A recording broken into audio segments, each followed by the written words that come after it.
एक बार की बात है, एक लड़का था। उसका नाम सबल था, जो नगर में रहता था। वह अपने जीवन से बहुत निराश था। उनकी निराशा का कारण यह था कि वह अब तक अपने जीवन में कुछ नहीं कर रहा था। उसके माता पिता उसे ताने मारते थे कि आपके सभी मित्र कुछ न कुछ कर रहे हैं, लेकिन आप अभी भी घर बैठे हैं। दोस्तों के बीच भी अक्सर उनका मजाक उड़ाया जाता था। वह कहीं जाता तो लोग उससे पूछते कि आप क्या कर रहे हैं। उसे यह बताने में भी शर्म आ रही थी। वह कुछ नहीं कर रहा था। धीरे धीरे उसने रिश्तेदारों से मिलना जुलना कम कर दिया और लोगों से मिलना भी बंद कर दिया। वह ज्यादातर समय घर पर ही रहता है। वह अकेला रोता है और भगवान को कोसता है और अपनी किस्मत को दोष देता है। अब उसे अपना जीवन बोझ लगने लगा था। कभी कभी वह सोचता कि कब वह कुछ करने के योग्य बनेगा, और फिर वह सोचता कि जिंदा रहने से अच्छा मर जाना है। एक दिन वह अपने नगर की एक गली से गुजर रहा था। तभी उसने देखा कि एक उपदेशक दुख और परेशानियों पर उपदेश दे रहा है। वह भी उसी भीड़ में सबसे पीछे बैठ गया और गुरु के प्रवचन सुनने लगा। उपदेशक कह रहा था, दुख एक शिक्षक की तरह है जो हमें जीवन की सच्चाई दिखाता है और हमें जीने का सही तरीका सिखाता है। आप चाहें तो जिंदगी जीना भी सीख सकते हैं। गुरुजी उपदेश दे रहे थे कि तुम चाहो तो कुछ भी हासिल कर सकते हो, और अगर चाहो तो एक कोने में बैठकर रो सकते हो। इन सभी बातों को सबल ध्यान से सुन रहा था, लेकिन शिक्षक की यह बातें पसंद नहीं आई। उसने खड़े होकर कहा कि कुछ भी सिखाने से हाथ दूर नहीं होता। इसमें केवल दर्द होता है, दुख की पीड़ा अनंत है। ऐसा लगता है कि इसके बाद कुछ होने वाला नहीं है। इससे कुछ भी फर्क नहीं पड़ता है। इसके सामने तो मौत भी छोटी लगती है। उपदेशक ने कहा, फिर तुम्हारा दुख क्या है? सबल ने उसके सामने अपनी सारी व्यथा सुनाई और पूछा, मेरे दुख का कोई उपाय है तुम्हारे पास? यह सुनकर शिक्षक मुस्कुराए और बोले, तुम उस दिन मेरे पास आओ जब आपके जीवन में वास्तविक दर्द हो। मैं आपकी समस्या का समाधान अवश्य करूंगा। यह कहकर गुरु वहां से चला गया। सबल ने सोचा, कहीं मेरा दुख नकली तो नहीं है? क्या मैं जिस दर्द से गुजर रहा हूं वह नकली है? मेरा दुख कोई नहीं समझ सकता। जब माँ बाप नहीं समझते तो गुरु क्या समझेगा?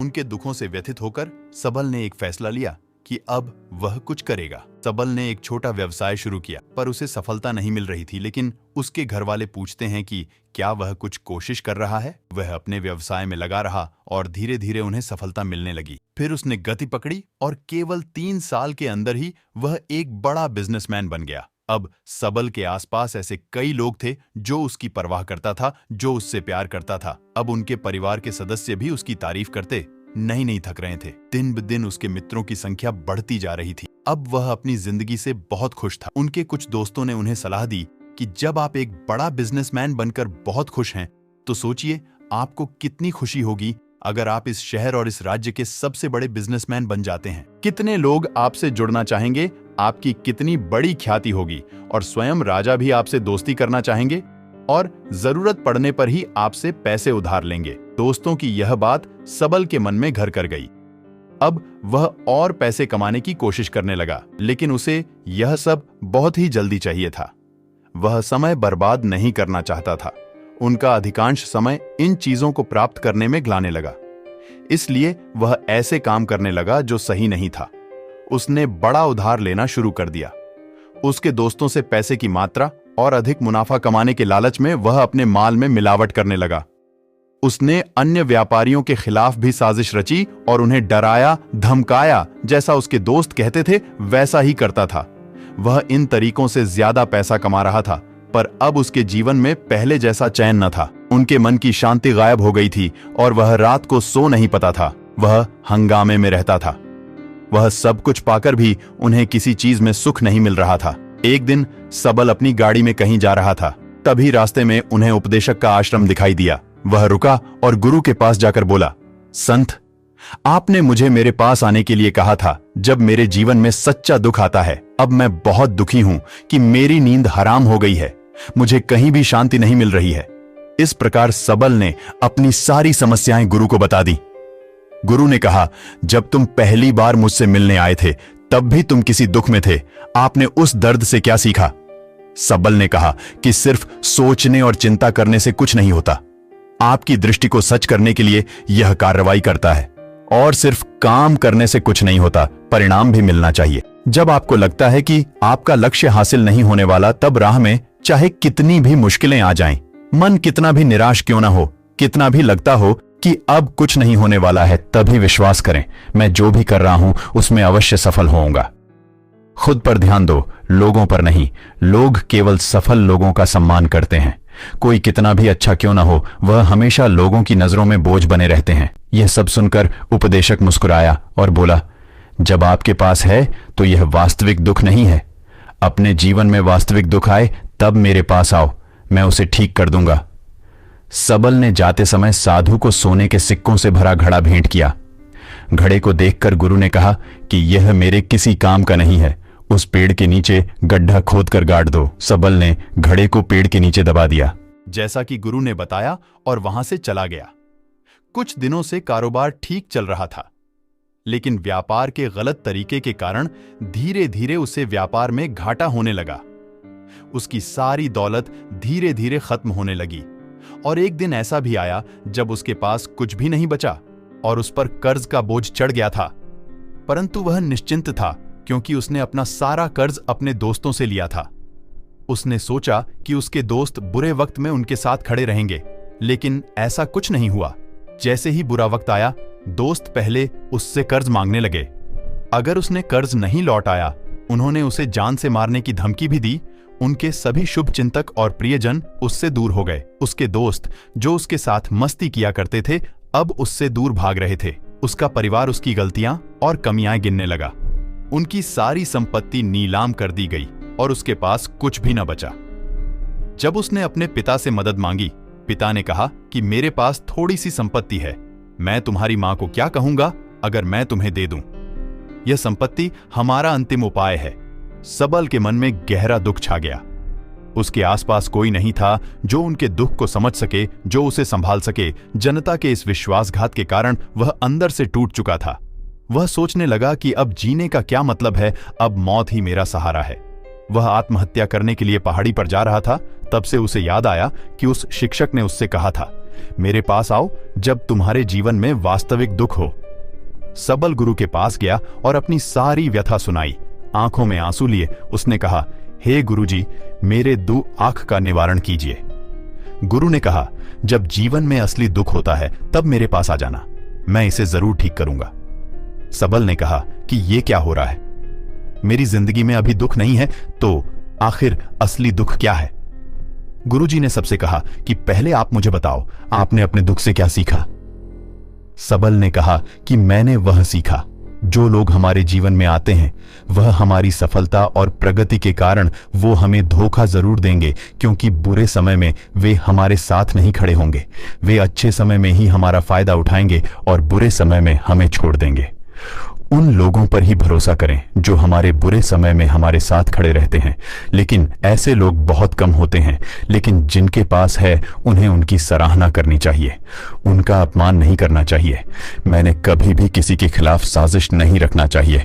अपना काम ईमानदारी और धैर्य से करें और कभी लालची मत बनो। अपने सारे दुख दर्द और अनुभव बयां करने के बाद सबल गुरुजी के सामने आंखों में आंसू लिए बैठ गया। कुछ देर बाद साधु उठे और पेड़ के नीचे एक गड्ढा खोदा और घड़ा निकाल लिया, जो सोने के सिक्कों से भरा हुआ था। उसने सबल को देकर कहा, मेरे पास आओ जब तुम्हारे जीवन में वास्तविक दुख हो। सबल ने अपने शिक्षक को धन्यवाद दिया और उसे प्रणाम करके चला गया। उस पैसे से उन्होंने एक छोटा सा व्यवसाय शुरू किया। अब वह छोटा व्यापारी बनकर भी खुश हैं। उन्होंने पूरी लगन और ईमानदारी से कारोबार किया। जल्द ही वह अपने शहर का एक बड़ा व्यापारी बन गया। उनका जीवन सुख सुविधाओं से भरा हुआ था। लेकिन कोई कितना भी अच्छा क्यों ना हो, लेकिन जीवन में दुख आता है तो सबल के जीवन में भी दुख आते थे। अपने माता पिता की मृत्यु के रूप में वे दोनों एक ही दिन मर गए। सबल अपने माता पिता से बहुत प्यार करता था, इसलिए उनके निधन से उन्हें गहरा सदमा लगा। वह शवों को ले गया, दोनों को श्मशान घाट ले गया, जहां अंतिम संस्कार किया गया। वहां उसने अपने माता पिता का शव जलता हुआ देखा तो उनका मन बेचैन हो उठा। उसके मन में कई सवाल उठने लगे। वह घर वापस आ गया, इसलिए उसने अपने माता पिता के घर और संपत्ति को देखा, जिसके लिए उनके पिता हमेशा लड़ते रहे, आज जो छूटा पड़ा है। जिन्होंने इसकी देखभाल की, इसके लिए लड़ने वाले इस दुनिया से चले गए। उसके पिता ने जो कुछ कमाया वह सब यहीं रह गया। एक दिन पहले तक उसके पिता मारपीट करते थे किसी के साथ उसकी संपत्ति के लिए। आज वो खुद इस दुनिया से चले गए। उसका मन ऐसे अनेक विचारों के बवंडर में था।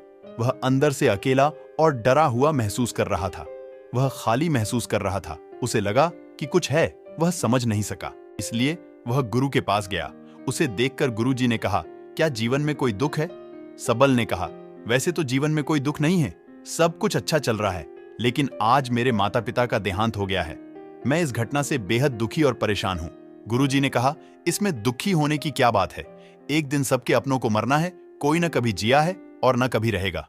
एक दिन तुझे भी मरना है। शायद तुम कल ही मर जाओगे, या आप आज भी मर सकते हो। सबल ने कहा, क्या कह रहे हो गुरु जी? मैं भी मर जाऊंगा, लेकिन मैं अभी जवान हूं। गुरु ने कहा कि सब जी रहे हैं इस भ्रम में कि मृत्यु केवल दूसरों को आती है, बड़ों के पास ही आती है।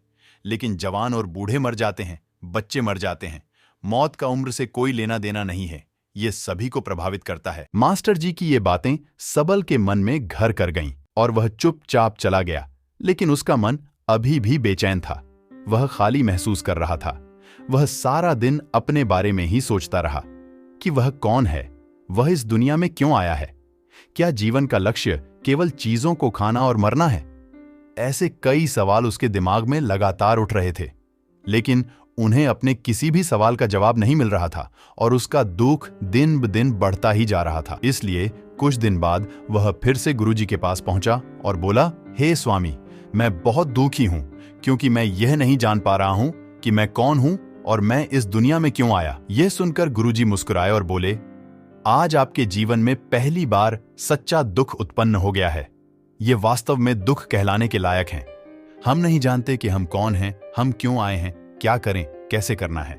सबल ने अपने गुरु से कहा कि उसकी दुर्दशा दूर करो। गुरु ने कहा कि हम सभी इंसान हैं, जीवन भर संग्रह करते रहते हैं। सबल ने कहा कि सभी इंसान जीवन भर धन, सम्मान, परिवार, प्रतिष्ठा, मित्र, शत्रु आदि जमा करता है। गुरु ने पूछा, क्या हम एकत्रित की गई चीजों में से कुछ भी अपने साथ ले जा सकते हैं? सबल ने कहा, कोई भी इंसान अपने साथ कुछ भी नहीं ले जा सकता, वह सिर्फ अकेला ही जाता है। मेरे माता पिता भी अपने साथ कुछ भी नहीं लेकर गए। सब कुछ, धन संपत्ति, वैभव, सब कुछ यहां पर छोड़कर गए। शिक्षक ने कहा, अब मेरी बात ध्यान से सुनो। इस संसार में हमें जो संग्रह करना चाहिए वह हम नहीं करते। चीजें हमारे सामने होती हैं, लेकिन हम उन्हें देखने की कोशिश नहीं करते। हमें इस दुनिया में जो कुछ भी इकट्ठा करना है वह हम खुद हैं। हमें खुद को जुटाना होगा ताकि जब हम मरें तो हम एकजुट हो सकें और खुद को पहचानने में सक्षम होने के लिए। हम अंदर बंटे हुए हैं। हम प्यार, नफरत, गुस्सा, ईर्ष्या में बंटे हुए हैं। क्रूरता, धन, स्थिति, प्रतिष्ठा, सम्मान, पहचान, धर्म, जाति, सैकड़ों हजारों ऐसी चीजों और इच्छाओं में हम विभाजित हैं और टुकड़ों में जीवन जी रहे हैं। इस विभाजन के कारण हमारी चेतना कभी एक नहीं हो सकती। हमारी चेतना शक्ति बिखरी हुई है, इसलिए हमारे पास इतना समय नहीं है, इतनी ऊर्जा नहीं कि हम मुड़ सकते हैं और अपने भीतर देख सकते हैं। वास्तव में धन, सम्मान और सुविधाओं का अभाव, लोग इसे दुख समझते हैं और जीवन भर के लिए जो दुख कहकर रोते रहते हैं और समाधान खोजने का प्रयास करते रहते हैं, उन्हें अपना समाधान कभी नहीं मिलेगा, क्योंकि जिसे लोग दुख कहते हैं वह वास्तविक दुख नहीं है। यह सिर्फ एक आदमी की इच्छा है। उसकी इच्छा कभी पूरी नहीं होती, इसीलिए व्यक्ति को कभी उनके प्रश्नों का समाधान नहीं मिलता। इसलिए इन सब से परे, यदि आप अपने दुखों का अंतिम समाधान चाहते हैं तो सबसे पहले खुद को समेटो। इस दुनिया से अपनी ऊर्जा वापस ले लो और इकट्ठा करो। अपने आप पर ध्यान केंद्रित करो। स्वयं पर ध्यान दो। अपने मृत्यु से पहले अपने आप को जानने की कोशिश करो। बिखरो मत। सबल ने कहा, तो गुरुजी, क्या हम इस संसार को छोड़ दें? हमारी सभी इच्छाओं को मार देना चाहिए। किसी से प्रेम नहीं करना चाहिए, धन संग्रह नहीं करना चाहिए, सम्मान की आशा छोड़ देनी चाहिए। शिक्षक ने कहा कि भावनाओं और इच्छाओं ऐसे बिखरे हुए मनुष्य में से निकल आओ, जैसे कोई पत्थर पहाड़ से गिरे जिस पर पर्वत का कोई वश नहीं है सिवाय देखने के। परेशान होना और कुछ खोना, वैसे ही बिखरे हुए मनुष्य की इच्छाएं बेकाबू और दर्दनाक। उसका अनियंत्रित मन इच्छा करता रहता है और कल्पना करता रहता है और यह दुख देता है। लेकिन जब एक व्यक्ति अपने मन को एकत्र करता है तो वह जो कुछ भी करता है वह उसके नियंत्रण में होता है। फिर उसकी इच्छा से इच्छाएं भी उत्पन्न होती हैं। सबल ने कहा कि आपने मेरे असली दुख का समाधान कर दिया। आपका बहुत बहुत धन्यवाद। अब से मैं खुद को समेटने, खुद को तराशने की कोशिश करूंगा। गुरुजी ने कहा कि मानव शरीर में बहुत ऊर्जा और शक्ति है, लेकिन यह फालतू के कामों में बंटा हुआ है, बेकार की बातों में लगा है। यह एक बहुत ही शक्तिशाली मशीन की तरह है, एक बच्चे के हाथ में रखा जा रहा है और वह बिना सोचे समझे अपनी शक्ति बर्बाद कर रहा है और बिना किसी नियंत्रण के। इसीलिए इस शक्ति पर ध्यान दें, अपनी चेतना, और इसे इकट्ठा करें। सबल को अपने प्रश्नों का उत्तर मिल गया। उसने अपने गुरु का शुक्रिया अदा किया और चुपचाप चला गया। दोस्तों, उम्मीद है आपको यह कहानी पसंद आई होगी। अगर आपको यह कहानी पसंद आई हो तो अपने दोस्तों और परिवार के साथ जरूर शेयर करें।